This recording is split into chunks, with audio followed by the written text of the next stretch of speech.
नमस्कार दोस्तों, वक्फ संशोधन विधेयक को लेकर केंद्र सरकार का समर्थन करने के बाद चिराग पासवान की पार्टी से मुस्लिम समाज में नाराजगी देखने को मिल रही है। इस नाराजगी को लेकर केंद्रीय मंत्री और लोक जनशक्ति पार्टी रामविलास के अध्यक्ष चिराग पासवान ने पटना में भावनात्मक बयान जारी किया।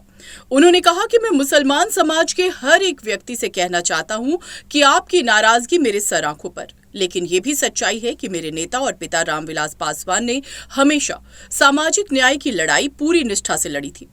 चिराग ने कहा कि वो अपने पिता के विचारों और संस्कारों को आगे बढ़ा रहे हैं और अपने हर फैसले की जवाबदेही वक्त पर तय होगी। मैं भी उन्हीं की सोच को उतनी ही ईमानदारी से आगे ले जाने का काम कर रहा हूं। वक्त बताएगा कि चिराग पासवान के द्वारा लिए गए फैसले आपके हक में थे या नहीं थे। उन्होंने कहा, चिराग ने यह भी साफ किया कि उनका समर्पण सिर्फ अल्पसंख्यक समाज के प्रति नहीं है, बल्कि अपने पिता के सिद्धांतों और मूल्यों के प्रति भी है। उन्होंने भरोसा दिलाया कि उनका हर निर्णय समाज के व्यापक हित में लिया गया है और किसी के खिलाफ नहीं है। से संशोधन लेकर आई है जिसने समाज के गरीब वर्ग को मुख्य धारा के साथ जोड़ने का कार्य किया। विपक्ष ने हमेशा इसको लेकर भ्रम फैलाने का काम किया, फॉल्स नैरेटिव सेट करना। विपक्ष ने हमेशा इस कार्य को करने का काम किया है। जितने भी दल हैं, इन लोगों ने जनता के बीच जाकर भ्रम फैलाना, झूठ बोलना, फॉल्स नैरेटिव सेट करना, निरंतरता में ये काम जितने भी विपक्ष के घटक दल हैं उनके द्वारा किया गया।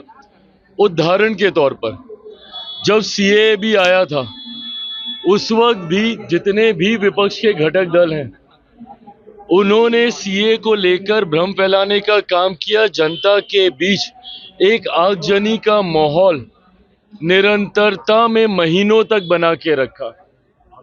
उस वक्त भी मैंने सदन के पटल में कहा था कि हाथ कंगन को आरसी किया, आने वाले दिनों में अपने आप पता चल जाएगा कि इससे किसकी नागरिकता गई। सीए एक ऐसा कानून था जहां पे उन देशों में रह रहे अल्पसंख्यक लोगों को नागरिकता देने वाला वो कानून था, और इन्होंने उसको नागरिकता छीनने वाला कानून बताकर अल्पसंख्यक समाज, खास तौर पर मुसलमानों को के बीच जाकर ये भ्रम फैलाया कि अगर सीएए आ गया तो आप लोगों की नागरिकता छीन ली जाएगी। लंबे समय तक झूठ बोलने का काम किया। परिणाम स्वरूप देश भर में एक डर भय का माहौल बना रहा। आज मुझे बताइए, कौन से मुसलमान भाई की नागरिकता छीन ली गई? ये उन देशों में रह रहे अल्पसंख्यक समुदाय के लोगों को नागरिकता देने का कानून था जहां पे बहुसंख्यक मुसलमान थे। बट इन्होंने लोगों के बीच में, भारत में रह रहे मुसलमानों के बीच में भ्रम फैलाने का काम किया, ये कहकर कि इसमें मुसलमानों को नागरिकता नहीं दे रहे, इसलिए आप लोगों की नागरिकता छीन ली जाएगी।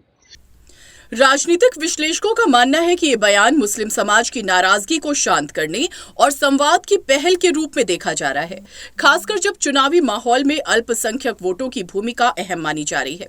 अपनी राय हमें कमेंट में जरूर बताएं और ऐसे लेटेस्ट अपडेट्स के लिए हमारे चैनल रॉयल बुलेटिन को लाइक, शेयर और सब्सक्राइब करना ना भूलें।